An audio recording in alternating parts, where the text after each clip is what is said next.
इधर हिमाचल प्रदेश के धर्मशाला में जमीन खिसकने से जैम लग गया। हिमाचल प्रदेश के धर्मशाला में जमीन खिसकने से नेशनल हाईवे बंद हो गया, जिसके बाद वहां गाड़ियों की लंबी कतार लग गई।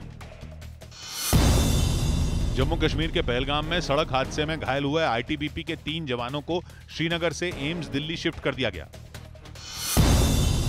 बीजेपी अध्यक्ष जेपी नड्डा सुबह हिमाचल प्रदेश के दौरे पर जाएंगे, जहां वो इस साल के आखिर में होने वाले विधानसभा चुनाव की तैयारियों पर कई बैठकों में शामिल होंगे। इस बीच जापान सरकार ने अपने नागरिकों को शराब पिलाने के लिए एक प्रतियोगिता की शुरुआत की है, जिसके तहत लोगों से शराब की खपत बढ़ाने के लिए आइडिया मांगा गया। ऐसा इसलिए क्योंकि वहां के युवा अपने बुजुर्गों की तुलना में कम शराब पी रहे हैं, जिससे जापान में शराब से होने वाली आमदनी घट गई है।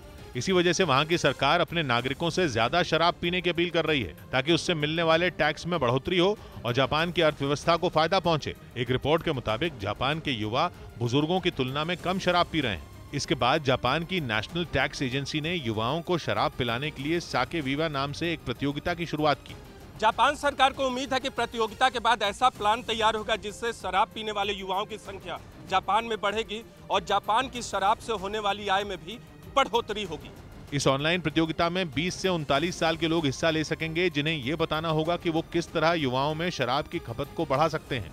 क्योंकि बिक्री में आई गिरावट की वजह से जापान में शराब का कारोबार लगातार सिकुड़ता जा रहा है। वहां की नेशनल टैक्स एजेंसी का कहना है कि कोरोना के दौरान लोगों में शराब की लत कम हुई और एक रिपोर्ट के मुताबिक 1995 की तुलना में 2020 में बहुत कम लोग शराब पी रहे हैं। 1995 में जापान का एक व्यक्ति एक साल में औसतन 100 लीटर शराब पीता था।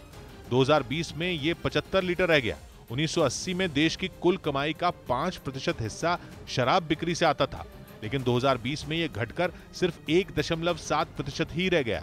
मतलब ये कि जापान को कई साल से लगातार बड़ा घाटा उठाना पड़ रहा है। शराब की खपत कम होने की एक बड़ी वजह जापान की तेजी से बूढ़ी होती आबादी भी है, क्योंकि विश्व बैंक की एक रिपोर्ट के मुताबिक जापान में 1/3 आबादी यानी 29% आबादी 65 साल या उससे ऊपर की है।